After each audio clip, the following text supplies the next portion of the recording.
I want to ask you about a concept thing, and I don't quite know how to articulate it, but all four Batman films to me now are all different. All four seem different to me. And I know the first two different directors, second two different directors. Right.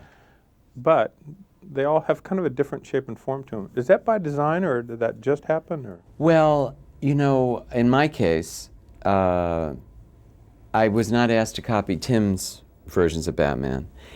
So I tried to create in Batman Forever our own version of a comic book. Sure. I did not expect it to be as successful as it was. It was wonderful. It was very exciting. Everybody seemed to want another one, especially the audience, which is who I make them for. So I felt, go back to the comics. You know, one of the things, there's been almost 60 years of Batman comics.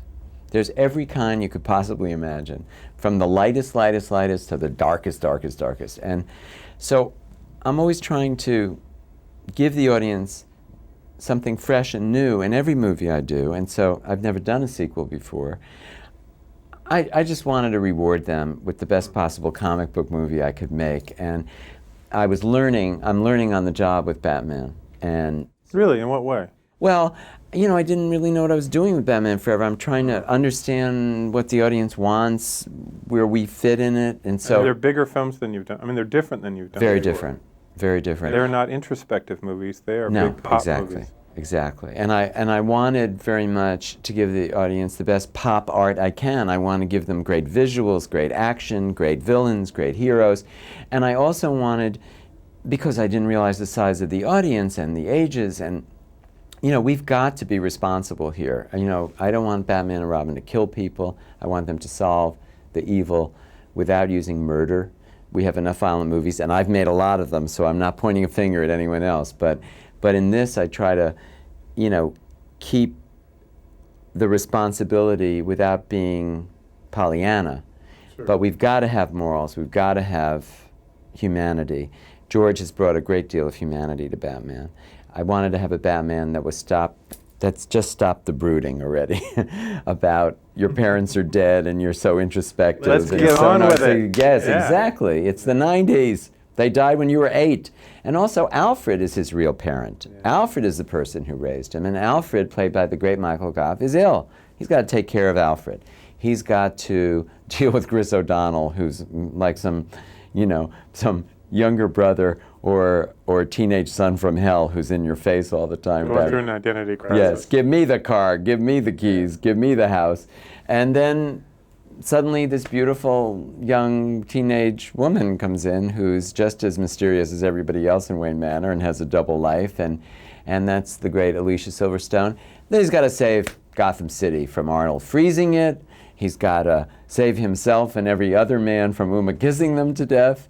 And he's torn between Elle Macpherson and Uma Thurman. So this is a man. I should have such problems. Well, shouldn't we all? And he's a billionaire.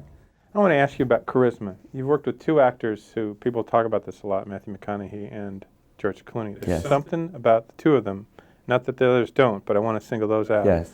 That just jumps off the screen. I know. What is that? God. Only God can make a tree. Only God can make a star. I don't know what it is about why one person has that and another doesn't.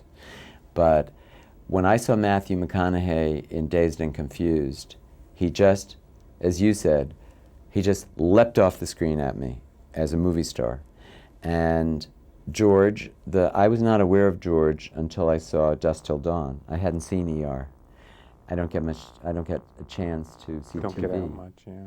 So, but I started watching ER after I met George, and it's a wonderful show. Yeah, it is. But I saw George in Dusk Till Dawn, and he was a movie star to me. So I don't know what that thing is, but whatever it is, those two men have it. And everybody in this film has it, yep. Which is pretty amazing. It is an indefinable thing, but when you cast a movie and Julia Roberts at 20 walks in your office, Matthew McConaughey at 25, Rob Lowe at 19, I think I met Uma when she was 17, Alicia when she was 14. It's there. It's there.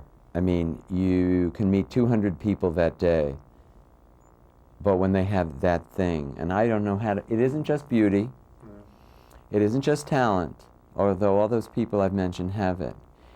There's something else. It's star quality, and I think since time began, we've been trying to analyze it, and you can't. It's like genius in a way. It just is. Nice to see you.